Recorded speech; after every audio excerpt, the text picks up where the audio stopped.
Les vamos a hablar de los circuitos lógicos secuenciales. ¿Qué es un circuito secuencial? Es un tipo de circuito lógico, el cual envía una salida que depende de la entrada actual. Además de la historia de la entrada, eso lo hace diferente de un circuito combinacional, cuya salida depende únicamente de la entrada actual. Dada su dependencia de la historia de la entrada, los circuitos secuenciales son muy útiles en la memoria de acceso aleatorio de la computadora. Hay dos tipos de circuitos secuenciales, y estos son circuitos síncronos y circuitos asíncronos. Tenemos una imagen perfectamente que nos ilustra este concepto del circuito secuencial. Las entradas, una pequeña cajita que nos muestra como tal, nos da referencia al circuito secuencial, y las salidas, ¿cierto? Y una breve nota, la cual dice: los circuitos secuenciales se caracterizan porque los valores de la señal de salida en un instante determinado dependen del valor de las entradas y del valor de la salida en el instante anterior. Una breve nota de esa imagen. Tenemos también el concepto lógica secuencial, ya más abarcándonos más en el tema, la cual nos dicen que los circuitos secuenciales utilizan un concepto de la teoría de circuitos, la cual se llama lógica secuencial. Esta se basa en el estado de las entradas, así como en los datos almacenados que tenemos en la memoria del circuito.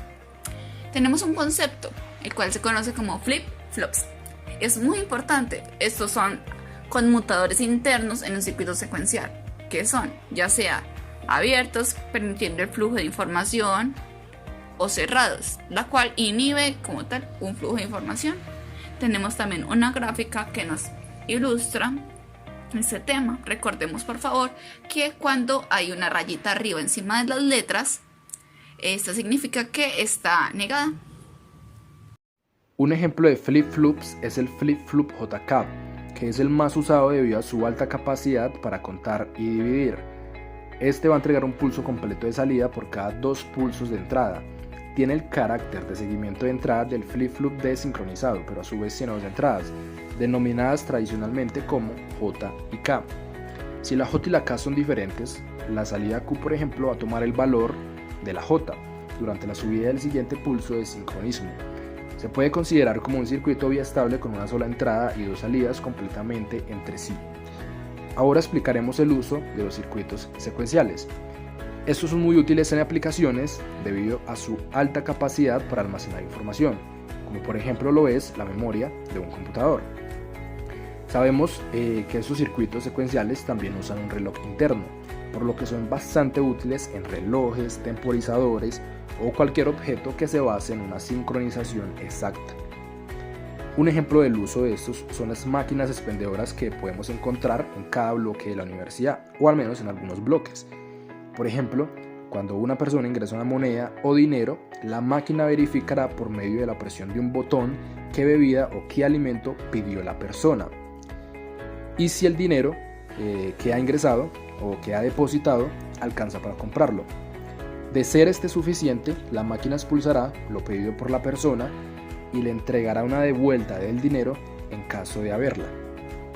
Circuitos síncronos. Como mencionamos anteriormente, hay 2 tipos de circuitos secuenciales. Primero explicaremos el síncrono. Estos hacen uso de flip-flops ya mencionados anteriormente y compuertas lógicas.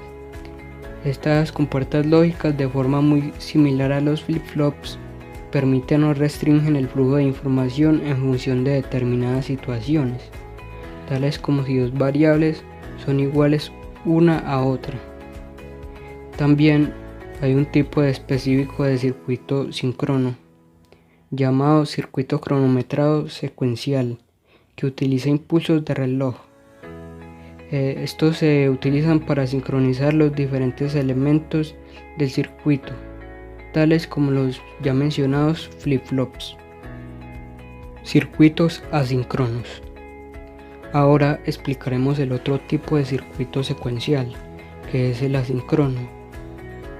Este es el que registra el orden en el que cambian sus variables de entrada y envía una salida que depende del resultado. Es decir, este circuito es capaz de cambiar sus variables de entrada en cualquier momento También existen los circuitos asíncronos tipo compuerta, que quiere decir que estos son circuitos combinacionales esencialmente con un camino de retroalimentación. En otras palabras, que la información de la salida puede ser retroalimentada en la entrada.